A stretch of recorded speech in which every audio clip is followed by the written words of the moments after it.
بسم اللہ الحمدللہ والصلاة والسلام علی رسول اللہ وعلی آلہ وصحبہ وسلم تسلیما کثیرا اما بعد فاعوذ باللہ من الشیطان الرجیم بسم اللہ الرحمن الرحیم اليوم اکملت لکم دینکم واتممت علیکم نعمتی ورضیت لکم الاسلام دینا۔ محترم ناظرین و سامعین کرام، محاضرات دعوت کے ضمن میں آج کا لیکچر 8ویں نشست پر مشتمل ہے۔ اللہ رب العزت کی توفیق سے گزشتہ محاضرات میں اس حقیقت کو مختلف اعتبارات سے بیان کرنے کی کوشش کی گئی ہے کہ دعوت اللہ اللہ رب العزت کی طرف سے عائد کردہ ایک اہم فریضہ ہے۔ مسلمان من حیث الافراد، من حیث القوم اور من حیث الحکام اس دعوت کو پھیلانے کے شرعاً مکلف ہیں۔ کتاب و سنت کی مختلف نصوص، دلائل و براہین کے تناظر میں اس کی اہمیت، افادیت اور ضرورت کا اظہار کیا گیا ہے۔ آج کی گفتگو میں اسی حقیقت کو عقلی دلائل اور دین اسلام کے تاریخی ارتقائی مراحل کی روشنی میں اس بات کو ہم ڈسکس کریں گے کہ ساری نوع انسانیت کو اللہ کی طرف بلانا اور اللہ رب العزت کی طرف سے نازل کردہ آخری الہامی ایڈیشن کی تبلیغ اور دعوت پیش کرنا یہ ضروری ہے۔ بطور مقدمہ یہ بات شیئر کرتا چلا جاؤں کہ ماضی قریب کے وہ ماہرین تعلیم و تحقیق جو تقابل ادیان اور مذاہب عالم کے تخصص سے وابستہ ہیں، ان حضرات کی طرف سے ایک یہ سروے سامنے آیا ہے کہ اس وقت پوری دنیا میں جو ادیان و مذاہب موجود ہیں، خواہ وہ الہامی ہوں، آسمانی ہوں، انسانی ہوں، زمینی ہوں، ان کو دو زمروں میں تقسیم کیا جا سکتا ہے۔ نمبر 1، وہ ادیان و مذاہب جو اپنی اساس، بنیاد اور پس منظر میں دعوت و تبلیغ کا فلسفہ رکھتے ہیں، یعنی ان کے بانیان کی طرف سے ان ادیان کی طرف دعوت دینے کا حکم ہے، ترغیب ہے، تلقین ہے۔ تو ان تبلیغی مذاہب و ادیان میں سر فہرست 3 مذاہب کو بیان کیا گیا ہے: بدھ مت، عیسائیت اور دین اسلام۔ جبکہ دوسری صنف میں یعنی جو غیر تبلیغی ادیان و مذاہب ہیں، ان میں یہودیت، ہندو مت اور زرتشتی مذہب کو ذکر کیا گیا ہے۔ تو ہم جس دین کو ماننے والے ہیں اور وہ دین جسے اللہ رب العزت نے اپنی ساری مخلوق انسانیت کے لیے پسند کیا ہے، وہ اسلام ہے۔ ان الدین عند اللہ الاسلام وَمَن يَبْتَغِ غَيْرَ الْإِسْلَامِ دِينًا فَلَن يُقْبَلَ مِنْهُ وَهُوَ فِي الْآخِرَةِ مِنَ الْخَاسِرِينَ الْيَوْمَ أَكْمَلْتُ لَكُمْ دِينَكُمْ وَأَتْمَمْتُ عَلَيْكُمْ نِعْمَتِي وَرَضِيتُ لَكُمُ الْإِسْلَامَ دِينًا۔ ان قرآنی نصوص کا لب لباب یہ ہے کہ اللہ رب العزت نے بنی نوع انسانیت کے لیے جس دین کو پسند فرمایا ہے، جو اللہ کے ہاں دین معتبر ہے، جو اللہ کے ہاں مقبول ہے، اور وہ دین جس کے ذریعے انسان اللہ کی معرفت کو حاصل کر سکتا ہے، اللہ کی منشا اور اس کی مرازات تک پہنچ سکتا ہے، اور اللہ رب العزت نے اسے جو زندگی گزارنے کا ضابطۂ حیات عطا کیا ہے، اگر اس کی پہچان چاہتا ہے تو وہ ذریعہ ہے دین اسلام۔ دین اسلام جو تمام نبیوں میں ایک مشترک فکر و نظر ہے، اور تمام نبی اسی دین کی طرف بلاتے آئے ہیں کہ اللہ رب العزت کو پہچان لو اور اللہ رب العزت کی عبادت کرو، دین و دنیا کی کامیابیاں تمہارا مقدر ٹھہریں گی۔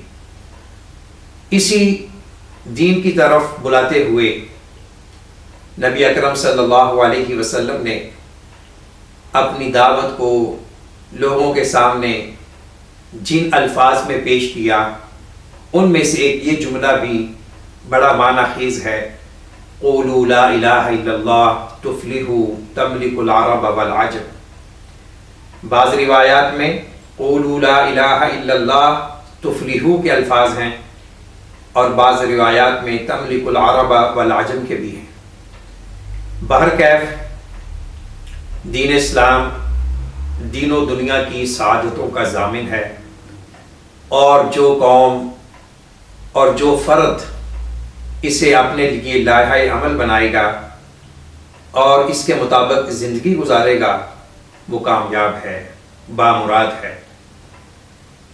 تو دین اسلام تبلیغی دین ہے۔ تو اب آئیے اب ہم گفتگو کے بقیہ عناصر کی طرف متوجہ ہوتے ہیں۔ نمبر 1، دین اسلام دین تبلیغ و دعوت ہے، دین ابلاغ ہے، اور اس کی بنیاد، اس کی اساس اور اس کے فلسفہ میں دعوت کی اہمیت ایک امر معلوم اور ایک مسلمہ حقیقت ہے، اس کو نظر انداز نہیں کیا جا سکتا۔ جس ذات باری تعالیٰ نے اس دین کو نازل کیا ہے، اور جس نبی کریم صلی اللہ علیہ وسلم کے سینہ اطہر پر اس کا نزول ہوا ہے، اور جو کتاب رشد و ہدایت نازل کی گئی ہے، ان تینوں میں بھی یہی قدر مشترک ہے کہ اللہ رب العزت نے انسانیت کو پیدا کرنے کے ساتھ ساتھ جہاں اس کی مادی ظاہری ضروریات کی تکمیل کے لیے ایک کائنات کو تخلیق کیا ہوا ہے، تو اسی انسان کی ایمانی، روحانی، اخلاقی ضروریات کی تکمیل کے لیے اللہ نے ایک ایسے سلسلے کا بندوبست فرمایا جسے ہم سلسلہ نبوت و رسالت کے نام سے موسوم کرتے ہیں، اور یہ سلسلہ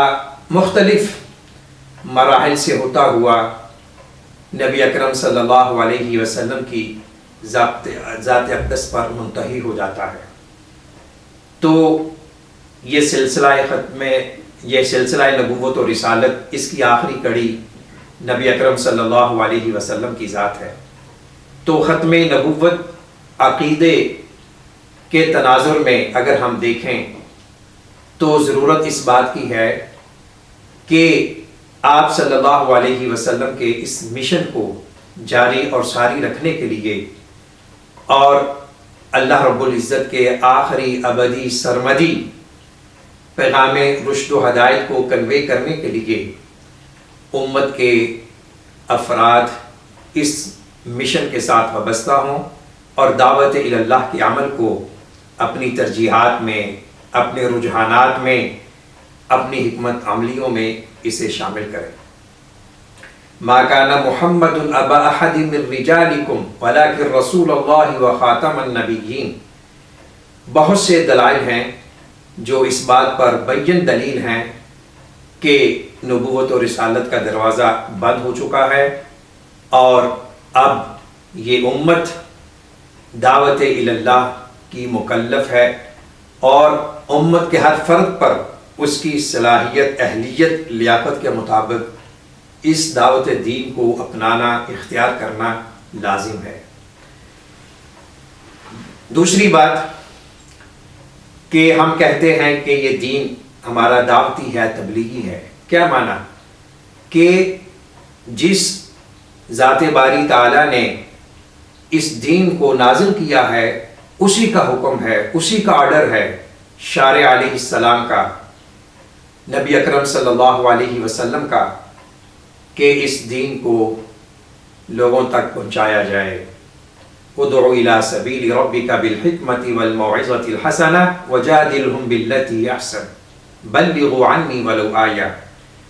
تو عقلی دلائل کے ساتھ ساتھ ہم نقلی دلائل کی طرف بھی اشارہ کرتے چلے جائیں تاکہ بعد میں ایک تقویت اور تاکید کا مفہوم واضح رہے۔ دوسری بات کہ ہماری امت اسلام، اس کی بنیاد ایک فلسفہ حیات اور نظریہ زندگی پر ہے، اور جس قوم، جس جماعت اور جن افراد کی اساس اور ان کا قیام ایک نظریے کے تحت ہو تو اسے باقی رکھنا، اس کو تحفظ فراہم کرنا اس کے ماننے والوں کے لیے ضروری ہوتا ہے۔ تو دین اسلام کی بنیاد توحید ہے، رسالت ہے، ایمان بالآخرت ہے، اور حقوق اللہ، حقوق العباد کی ادائیگی ہے۔ تو جب تک یہ نظریہ قائم ہے اس وقت تک دین اسلام کی طرف لوگوں کو بلانا، متوجہ کرنا بھی ضروری رہے گا۔ اور تیسری بات کہ ہر مسلمان سماجی، معاشرتی، انسانی اعتبار سے انسانی برادری کا ایک حصہ ہے، اس کا ایک امپورٹنٹ پارٹ ہے، اور اخلاق اور حسن معاشرت کا ایک اہم تقاضا یہ ہے کہ جو انسان اپنے لیے بہتر سمجھتا ہے اسی چیز کو وہ دوسروں کے لیے بھی مفید اور نافع سمجھے اور اس کی طرف لوگوں کو متوجہ کرے۔ تو مسلمان اپنی طبیعت میں، اپنے اخلاق میں، اپنے کردار میں داعی الی اللہ ہونا چاہیے۔ لا یؤمن احدکم حتی یحب لأخیہ ما یحب لنفسہ، یہ ایک ہمارا معیار ایمان ہے۔ اپنے دین و اخلاق کو پرکھنے کا ایک میرٹ ہے۔ آپ صلی اللہ علیہ وسلم نے فرمایا کہ اس وقت تک تم میں سے کوئی مومن نہیں ہو سکتا جب تک وہ اپنے بھائی کے لیے وہی پسند نہ کرے جو اپنے لیے پسند کرتا ہے۔ اگر میں اپنے لیے پسند کرتا ہوں بحیثیت مسلمان کہ مجھے اللہ کی رضا حاصل ہو، اللہ کی خوشنودی حاصل ہو، مجھے دین و دنیا کی سعادتیں میسر ہوں، مجھے وہ راستہ ملے جس پر چلتے ہوئے میرا مالک خالق مجھ سے خوش ہو، تو یہی جذبہ، یہی تڑپ ہمارے اندر دوسروں کے لیے بھی ہونی چاہیے۔ تو مسلمان دوسروں کے لیے خیر خواہ، خیر الناس من ینفع الناس، لوگوں میں سے بہترین وہ ہے جو دوسروں کو فائدہ دے۔ تو مسلمان جو دوسروں کے لیے مفید اور نافع ثابت ہو سکتا ہے بہترین انداز میں، وہ دعوت و تبلیغ کا راستہ ہے کہ وہ لوگوں کو ان سعادتوں کی طرف، ان کامرانیوں کی طرف متوجہ کرے جو ہمیشہ رہنے والی ہیں، جنہیں زوال نہیں ہے اور جنہیں فنا نہیں ہے۔ تو مسلمان بحیثیت کلمہ گو، بحیثیت مسلمان، اس کے لیے ضروری ہے کہ جسے وہ اپنے لیے پسند کرتا ہے اس چیز کو دوسروں تک بھی کنوے کرے۔ چوتھی بات یہ ہے کہ دین اسلام اپنی حقیقت اور اصلیت میں ایک عالمگیر افاقگیر دین ہے۔ اللہ رب العزت کا تعارف بھی اسی حوالے سے ہے، الحمدللہ رب العالمین، اور قرآن کریم کا بھی ایک تعارف اس حوالے سے ہے، تبارک الذی نزل الفرقان علی عبدہ لیکون للعالمین نذیرا،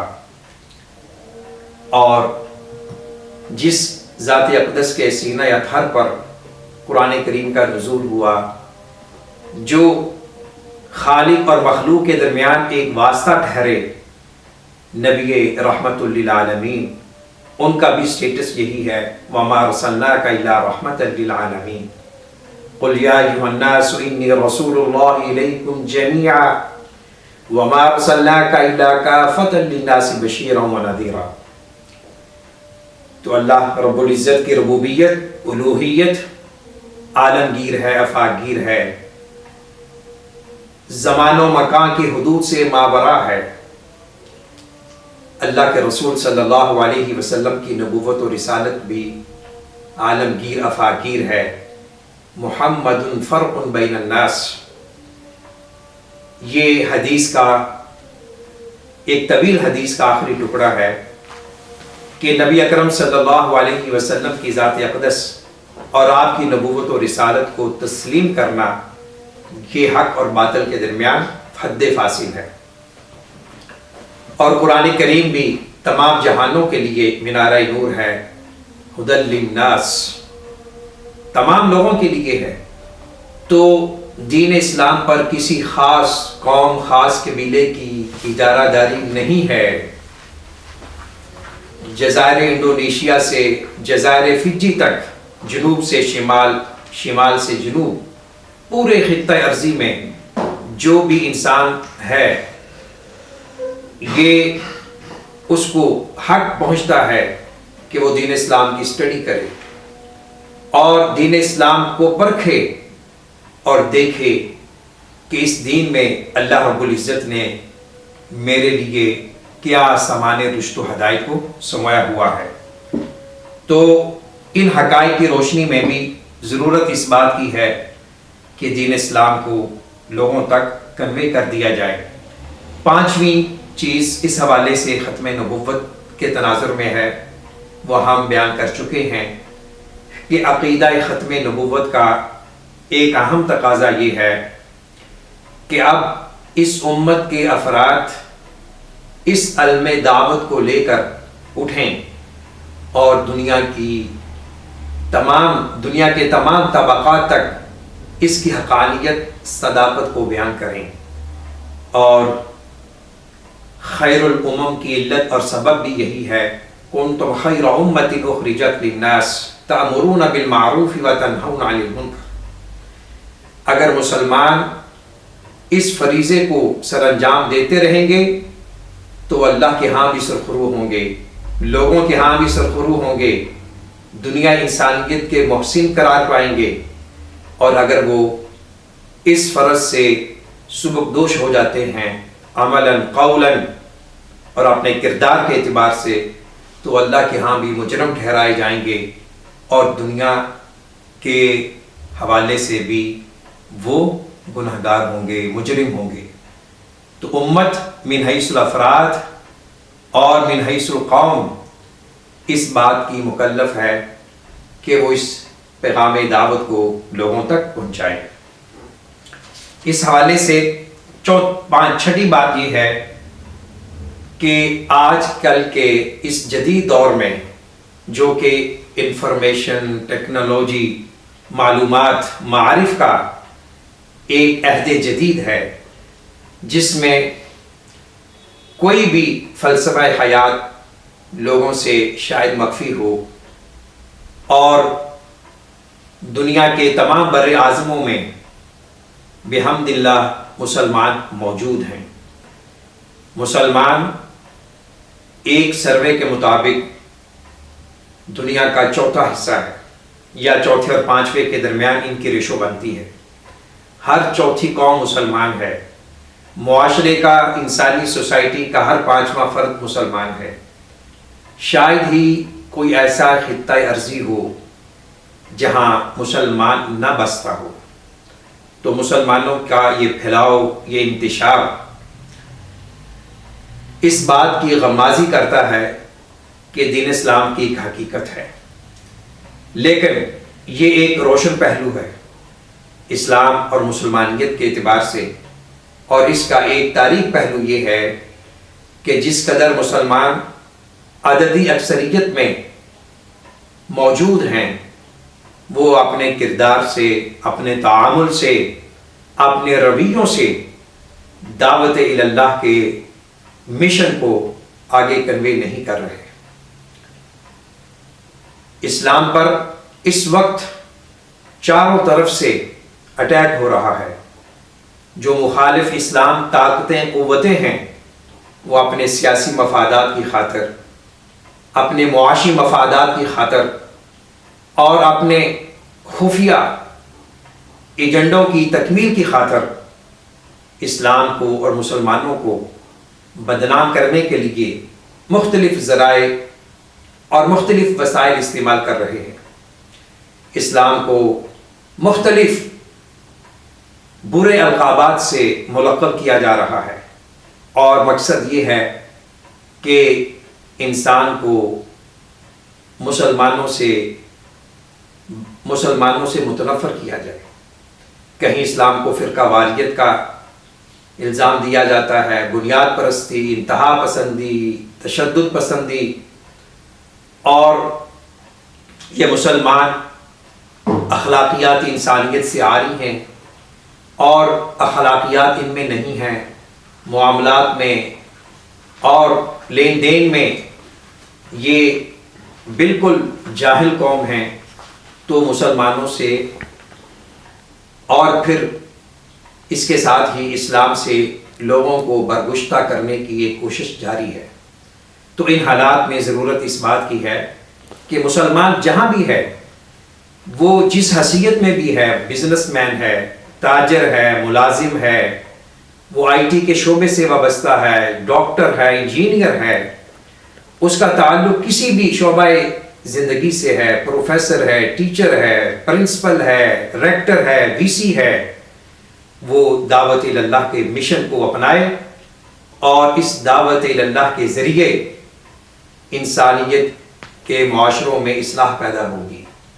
اور یاد رکھیں، مسلمان جہاں بھی گفتار کردار میں اپنی مسلمانیت کا اظہار کرے گا، وہاں خیر و برکت کے سوتے پھوٹیں گے، وہاں چراغ جلیں گے، اور جو لوگ مسلمانوں سے بدظن ہیں، متنفر ہیں، وہ مسلمانوں کے اخلاق کو دیکھ کر متاثر ہوں گے۔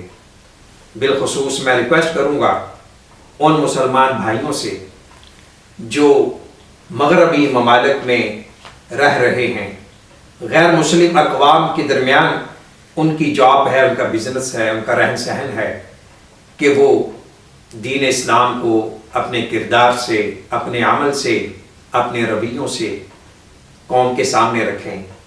آپ کو یاد ہوگا ہندوستان میں، بر صغیر میں، انڈونیشیا میں جب بھی اس موضوع کی اسٹڈی ہوتی ہے کہ فروغ اسلام کے اسباب کیا ہیں، تو ان میں سے ایک اہم سبب یہ ضرور بیان ہوتا ہے کہ مسلمان تاجروں کی آمد۔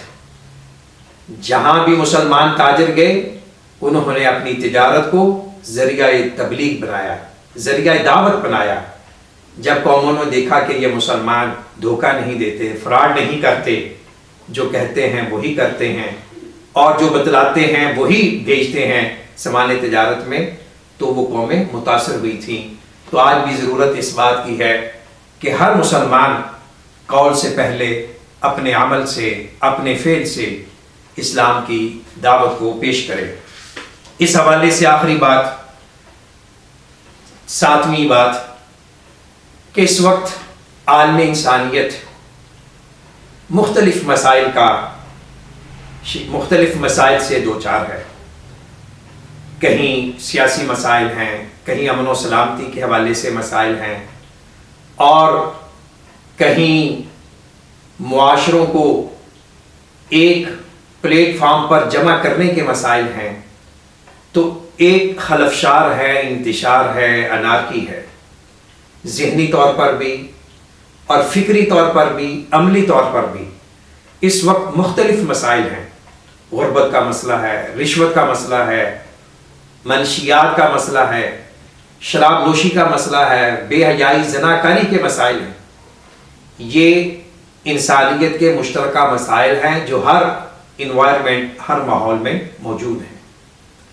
تو ان جملہ مسائل کا حل اسی میں ہے جو دین اسلام پیش کرتا ہے. داعی اعظم محمد صلی اللہ علیہ وسلم کی وہ حدیث ہمارے سامنے رہنی چاہیے. ترکت فیکم امرین لن تضلوا ما ان تمسکتم بہما کتاب اللہ و سنت رسولہ صلی اللہ علیہ وسلم او کما قال علیہ الصلوۃ والسلام. کہ ہمارا سامان ہدایت اور ہماری رہبری کا سامان کتاب و سنت میں ہے. آپ نے فرمایا تھا کہ میں 2 چیزیں چھوڑے جا رہا ہوں، جب تک ان کو تھامے رکھو گے گمراہ نہیں ہوگے.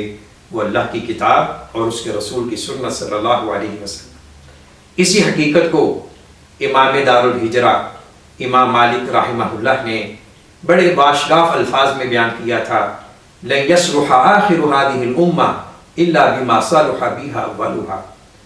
کہ اس امت کا آخری فرد اسی طرح اس کی اصلاح ہو سکتی ہے جب وہ پہلے لوگوں کے اصلاح کے طریقے کو اپنائے گا. جب نبی اکرم صلی اللہ علیہ وسلم مبعوث ہوئے تو معاشرہ مختلف برائیوں سے اٹا ہوا تھا. مختلف قسم کے مسائل تھے، مسائل تھے، عقیدے کے حوالے سے، عمل کے حوالے سے، معاشرت اور سماج کے حوالے سے.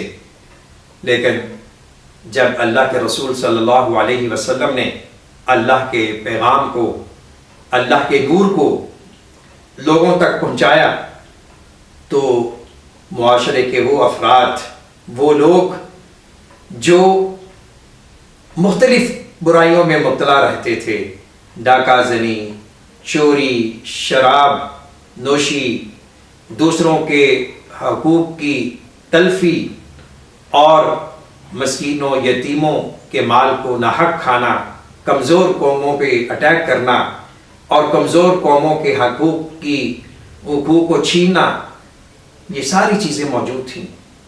لیکن جب آپ نے لوگوں کو کلمہ توحید کی طرف بلایا، ایک اللہ کے ساتھ جوڑا، تو وہ قوم جو پہلے علم معرفت سے دور تھی وہ قوم کی رہبر رہنما بن گئی. آج بھی ضرورت اس بات کی ہے کہ ہم مسلمان اپنی ایمانی اخلاقی ذمہ داری کو سمجھتے ہوئے ہم اس دعوت حق کو لوگوں تک پہنچائیں. اس کا آغاز اپنے گھر سے کریں، اپنے معاشرے سے کریں، اپنے ادارے سے کریں، سکول سے، کالج سے، مدرسے سے، یونیورسٹی سے. ہر مسلمان جب اس دعوت اللہ کے عمل سے جڑ جائے گا تو انشاءاللہ اس کے اثرات و ثمرات چند سالوں کے بعد ہمیں نمایاں طور پہ نظر آئیں گے. خلاصہ گفتگو یہ ہے کہ اللہ رب العزت کی طرف سے نازل کردہ دین اسلام جو آخری الہامی ایڈیشن ہے وہ ہم سب کے لیے منارہ نور ہے، رشد و ہدایت کا سامان ہے اور وسیلہ سعادت و نجات ہے. تو ہم اس نور کو آگے پھیلائیں، اس کی روشنی سے معاشرے کو منور کریں. اگر ہم اس چیز کو اپنے لیے بہتر سمجھتے ہیں تو دوسروں کے لیے بھی یہ بہتر سمجھتے ہوئے ہم قرآن کریم کی اس آیت کا مصداق بنے. وَمَنْ أَحْسَنُ قَوْلًا مِّمَّنْ دَعَا إِلَى اللَّهِ وَعَمِلَ صَالِحًا وَقَالَ إِنَّنِي مِنَ الْمُسْلِمِينَ وَآخِرُ دَعْوَانَا أَنِ الْحَمْدُ لِلَّهِ رَبِّ الْعَالَمِينَ.